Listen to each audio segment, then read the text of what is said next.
forever blowing bubbles, pretty bubbles in the air. Yeah, boy. What's going on, everyone? Welcome back to Hammers Fan United. As you can see, I am a very happy Hammer. You know how the show works now. I'm going to get into the ratings. I'll give my take on each player individually as I think they deserve it. This is crazy. And yeah, happy. Let's go. Right, so the heading is Tomas Souček shines in victory. Let's get straight on to the lineup. Their ratings as per London.net. No, football.london, my bad. And yeah, let's move on. Okay, so Lukas Fabianski starting in goal, obviously. No chance with Zaha's goal, a perfectly placed shot into the far post. But the poll did well to deny Palace in the second half on a couple of occasions, particularly from Zaha. He got a 7. Like I said, I'm going to move quickly on and then I'll go back to each player. Vladimir Coufal, solid at the back and got forward well. What a bargain this man was. Tough opponent in Eze, but after a slow start, got to grips with his man and always did his job with quiet authority. He also got a 7. Craig Dawson, another solid performance from the centre-back and capped it off with an excellent goal. His leap was too much for the Palace defenders and he was never going to miss from that close. Excellent in the air against the threat of Benteke. He got an 8. Decent rating so far. Angelo Bonner, my guy, my friend. Like his partner, another fine performance in the heart of the defence. Both were a little slow in closing down Zaha for his goal, but other than that, a near faultless performance from the Italian. He got a 7. Aaron Creswell, he must surely be close to an England recall on this form. Kept Andros Townsend so quiet you barely knew he was playing, and it was his free kick set up. It was his free kick to set up Souček's second. His set pieces are worth their weight in gold for the Hammers. Turned too easily for Palace's late goal. He got an 8. Declan Rice just goes about his business in really confident fashion, but is already the on-field leader of this side. After a slow start, he was bellowing at his teammates to up their game, and they did just that. Souček will get the headline, but Rice was excellent once more. He also got an 8. So 7s and 8s, which I'm expecting, maybe not the subs, but I'm expecting 7s minimum for West Ham. So let's see. Tomas Souček. We'll get on to him in a minute. 2 goals and an all-round outstanding performance from the Czech midfielder. His first came from a trademark late run into the box and a simple header. No, it wasn't. His second was a predatory finish from a Creswell free kick. Irreplaceable for the Hammers. He got a 9. Jared Bowen, incredible work rate from the wide man. Protects his fullback excellently and is a threat with the ball at his feet. Another excellent corner that led to a goal. He got a 7. Pablo Fornals, beautiful pass for Antonio to loop in the assist for the opener, making the wide left position his own. Works hard, which is a must in a David Moyes team, and has an eye for the killer pass. He also got a 7.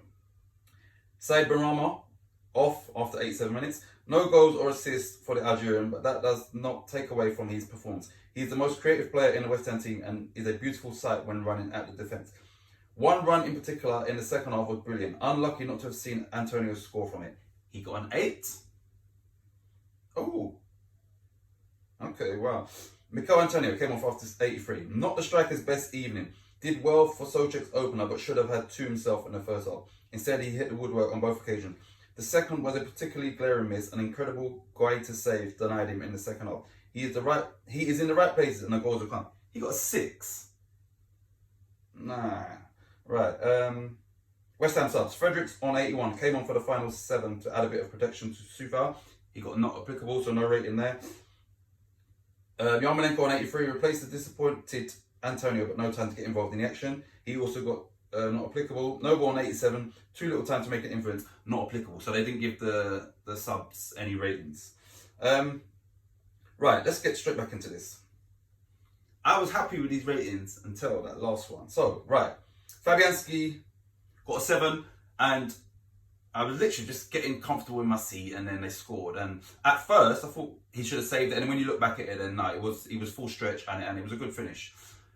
So yeah, he deserves a 7. So, because obviously he's letting 2 goals, which neither was his fault. But yeah, obviously you're not going to get, I don't think, any more than that unless you make a whole host of world-class saves in the game, which he didn't have to. So yeah, 7 is definitely about right. Sufal got a 7.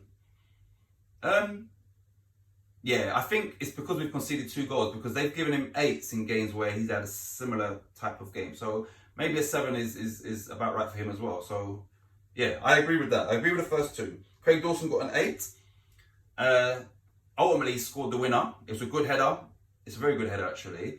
I thought it was Super Czech at the time. I was thinking, wow, this guy's got a hat-trick. But yeah, it was a good header. Similar to Thiago Silva against us. And I said it was a good header, but we should have done more to stop him. And maybe the same goes for Palace. But on our part, that was a very good header. So yeah, he deserves an 8 because everyone's getting 7s around him and he scored ultimately what turned out to be the winner. Angelo Bonner, he got 7. Can't disagree with that. Like I just said, like if everyone in the defence is going to get 7s unless they have a major impact at the other end. So yeah, 7 is definitely warranted only because we've let in the 2 goals. I think if we let in 1 at the start and no more, then maybe we've got some 8s in there. Aaron Cresswell got an 8. I agree with that. He's obviously delivery got us the 2nd goal, which put us in front. And yeah, he was flawless, faultless, flawless. And like they said, he had Andros Townsend basically in his pocket. So yeah, he definitely deserves an 8. Declan Rice was exceptional yesterday. Like he got an 8 and rightly so. He could have maybe pushed for a 9, but like I said, we've let in 2 goals. But the way he intercepts, he knows when to sort of put his foot on the pedal to get there just in time. He rarely gives away like free kicks, so he's very good at timing his tackles. And yeah, he was amazing yesterday. The one thing I would say is when Noble come on, he's quick to go and put the armband on him, but they was doing it while the game was still going ahead. I'm thinking, what are you two doing, man? But that's a respect thing, and I'm all about respect. And I like the fact that as soon as Noble crosses that line, he gives him the thing, that armband. But like I said, they was doing it and the game was still going on. I'm thinking, what are you two doing? But yeah, like I love Declan Rice, and yeah, definitely an 8. 8 because we've conceded 2 goals. But he individually, his performance was fantastic. Now, on to Thomas Super Czech, and that's exactly what he is. He is a Super Czech. Now, Davey picked him as his player to watch, and like I said, I thought Dawson's header was his goal. This guy's amazing. He is absolutely amazing. In this, where transfer fees are a lot higher now, I wonder what he's worth. I wonder what value you can put on Thomas Super Czech. Not that we're going to be selling him. Fantastic. Like the guy is, and like I said 2 games ago, I said he didn't have his best game, and this proves what I'm saying. This is him. This is this guy. You understand? The guy is amazing going forward. Defensively, him and Rice together, I'll say it again, fantastic partnership, like really, really good partnership. And this guy is an all-round player. Defensively in the box as well, he wins headers.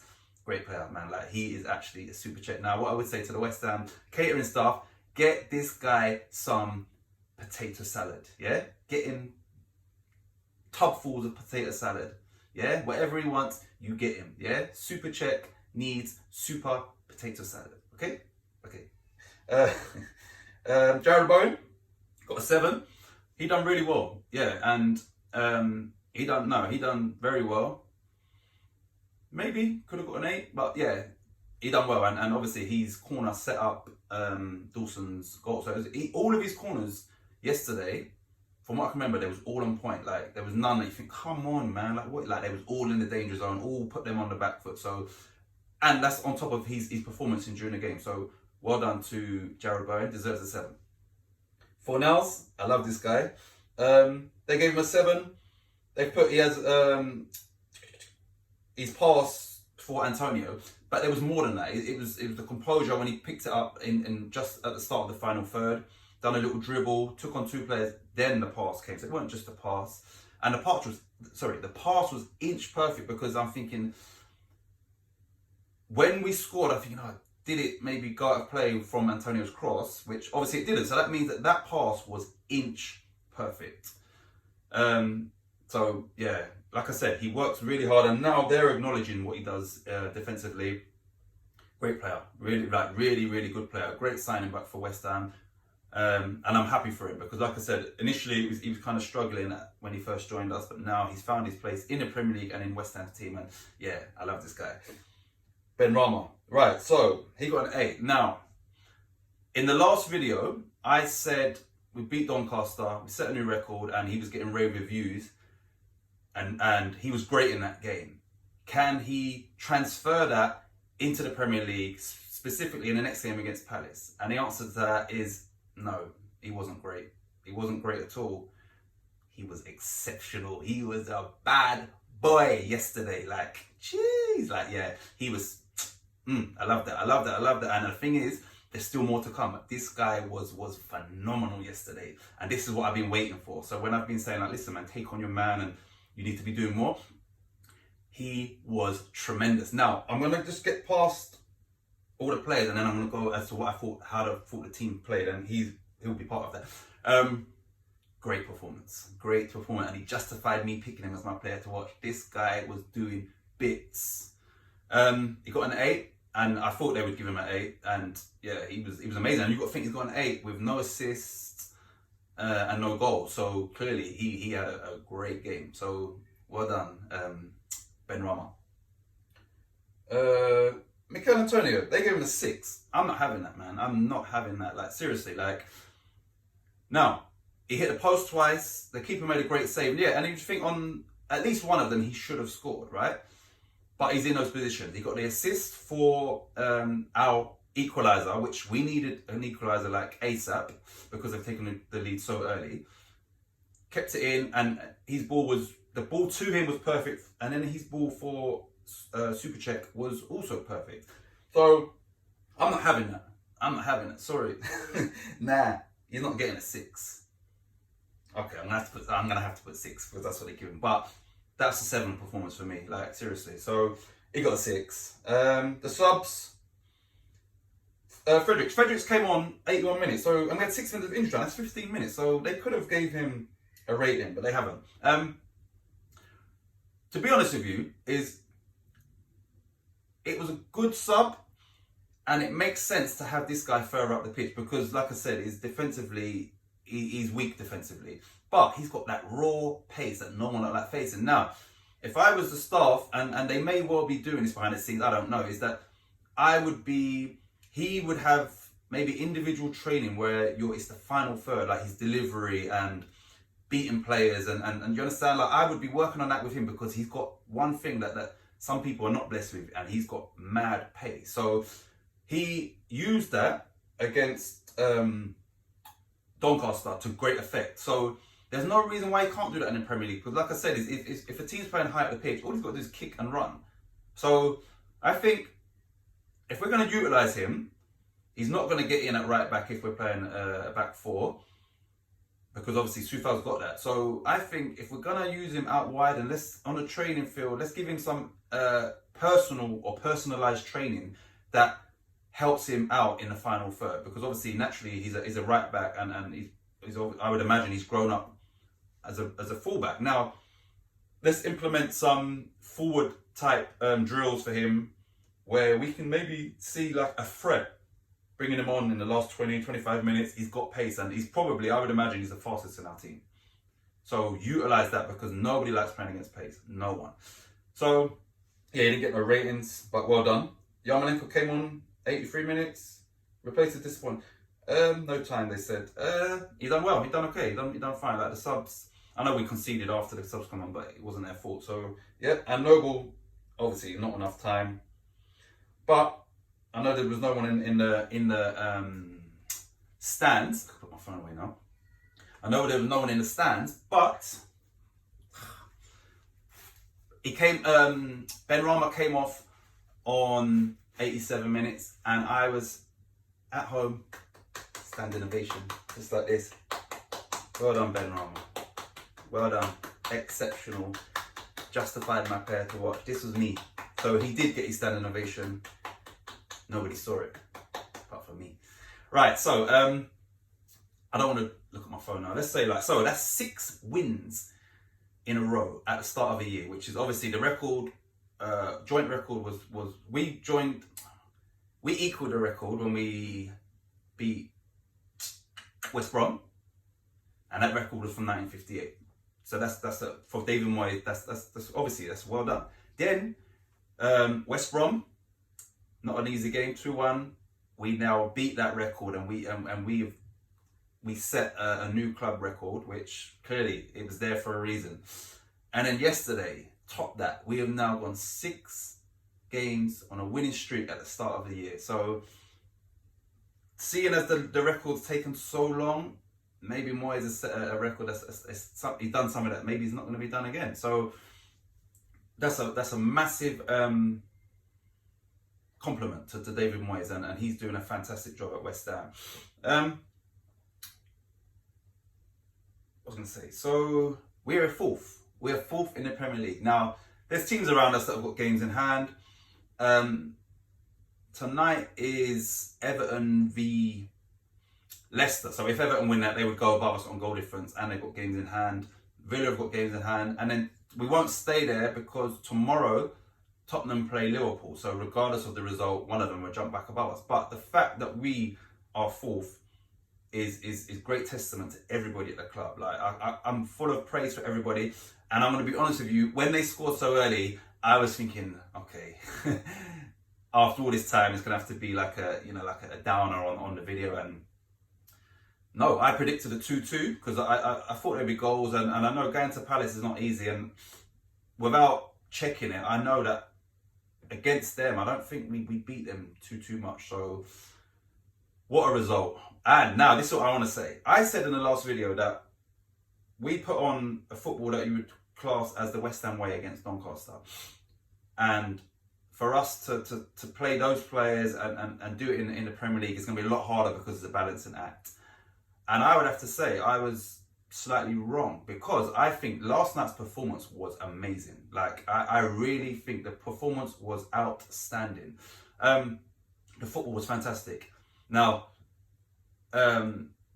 Antonio, yes, he could have scored 3 goals, but the good thing is, and I said about us relying on him, is the good thing is he didn't, and hindsight is a wonderful thing. He didn't score his chances, but we still scored 3 goals. That can only be a positive thing because this guy has won us games single-handedly and recently as well. So let him have an off day. Now, his performance other than that was he played well. So like that's why I don't agree with the 7. Now, he hit the post twice. The keeper made a great save actually. And you're thinking, oh man, like I was thinking when it was 2-1 and he's missed his chance, I was thinking they're gonna make it 2-2 because. But you know what? Credit to everybody that you understand. We beat them after him missing those chances, and when he came off, like I thought, you know what? It's like I said. In hindsight, it's a good thing because it shows that we're not relying on one man. You understand? Like we're not relying on one player. We scored 3 goals, and Antonio didn't score any of the goals, and he missed a lot of chances. So you can't knock someone for that. He was in the position to score them, and that just wasn't his night. You understand? He's had his nights, and he'll have more to come as well. So yeah, I'm kind of, like I said, in hindsight, I'm glad that his game went the way it went because now he'll probably be a little bit more hungry. He might, if he's self-critical, he might be thinking, "No, I need to put that right in the next game." So it can only be a good thing for West Ham. So no criticism to Mikel Antonio at all. One thing that stood out to me yesterday was not only was the football great, but the way we defended and pressed from the front. We were buzzing around them like flies on shit. Seriously, like, and I mean that. Like, and I loved seeing that. It's like Benrahma busy, Fornell's busy, Antonio busy, and Bowen busy. And then obviously, like I said, with Declan Rice is always busy. So the way we were pressing is, I haven't seen that from us in a long time. I can't even think back to when we was pressing a team like that. We was on them, like fully on them, and then in possession, played some fantastic stuff. Like I said, we scored 3 goals. Antonio could have scored 2 or 3 goals, so that means we could have scored 5 or 6 goals against Crystal Palace away, and we went 1-0 down in the 4th minute. So to go down and then come back and then win the game, like this squad is showing amazing resilience and amazing team solidarity. Like we are a team. We are a team. Like we really are a team right now. I'm hoping I haven't missed anything. Like I'm really proud of the team. I'm proud of the players. Benrahma was like I said, for me, because of obviously he's come from the Championship, he hasn't started off what we would class as his best. So he, as an individual, as well as Super Czech, them two players for last night's game will get special praise from me. Like, Benrahma is I think once we see the best version of him, some of these teams are in big trouble, like big trouble. So, yeah, and just going back to Super Czech, like, I think we paid 25 mil for him. The guy scores goals.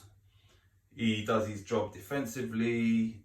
So like he's like a midfielder. He's like a false nine. He's like a centre back. Like he is literally everywhere. Not in the same manner as Rice, where Rice has got that pace, right? And he's a strong runner. Super Czech gets about the pitch, like glides almost, like he's there and then he's there and he's there, and that's why he's Super Czech, because he must fly from the number 9 position to the number 6 position. I think he must just fly back and then he's there, because yeah. So you need some potato salad to keep up that momentum. Just moving on. The next game is at home to Liverpool in the league. Now, I was hoping that they beat Man United in the FA Cup, because I think of the two teams at the current moment, they would have been a slightly easier game for us. And I say that like, with all due respect, is that I think they would have been for us, and where they are at the moment is, I think that would have been like for us, maybe the better game for us.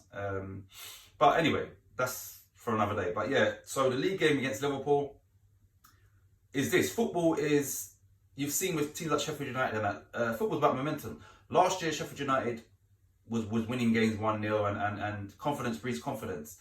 When you're on the other side of that coin, which is sometimes when you're in a rut, when you're losing or you're not winning games, it's hard to get out of that. So I'm hoping that that trend can stay with us and them for that game. I'm hoping that we can continue our great format and they sort of stay in the rut that they're in, which obviously at some point they're going to get out of that. Now, I think I want a Spurs win tomorrow for Spurs against Liverpool, because I just want Liverpool's confidence to be as low as it can be against us, and then I need us to turn up for that game. So yeah, I know it sounds a bit strange in that, but yeah, I think I want a Tottenham win for the benefit of West Ham. So come on Spurs, let's beat Liverpool tomorrow, and then hopefully that will give us that extra boost that we need to do a job. Now, even speaking about us and Liverpool competing in the same breath is crazy, because look what they've done last season, look what they've done the season before, and look what we've done. It wasn't great for us. So, massive turnaround, and all credit has to go to David Moyes first and foremost, the coaching staff, and the players. The players are stepping up to the plate, and I think someone on Sky Sports today, Michael Dawson or Nader Manua, I think they said basically what he's doing is he's squeezing every bit of ability out of the players or the squad. He's doing that, and I think he is. And I think last night showed the Moyes effect in regard to Benrahma. I see Benrahma without the ball, busy getting the ball back, like literally sprinting to get the ball back, and sprinting, little doggies there, and then when he got the ball, we're seeing the quality on the ball. So I think that's definitely down to Moyes, and I think he's obviously sort of taking his time with him, because he's probably seen in training that he's not up to my standards in regards to the work rate. And what I saw last night, he's ready. He's now ready to make his mark in the Premier League. And now it looks like West Ham have finally got that Payet type player to take us to the next level. So yeah, I hope you don't miss anything, and I'm hoping the video's not too long.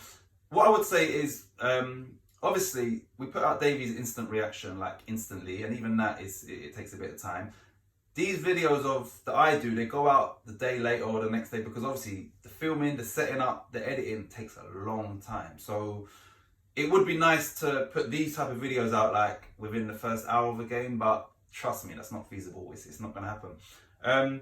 So please hit the like button, hit the share button, hit the subscribe button, and make some comments. Like, just give me your view, give me your opinion, give me some ideas. But yeah, if you don't know how YouTube works, and the algorithm of YouTube is the more likes and I think comments as well that you get, then YouTube will circulate the video more so and it'll pop up on more feeds. So I'm just hoping that you guys that are watching can understand the work that goes into a channel and help our growth. Any dreams, any aspirations, any goals, any visions that you may have, stay on track. Do what you got to do to make it happen. Put in the work, invest in yourself. Don't listen to no people chiming in and trying to sway your thoughts. Stay on track and never ever let anyone burst your bubble. And with even more pride than the last video, 6 wins at the start of the year, never done before, and maybe will never be done again. With pride, with passion, with hope. Come on, you are in.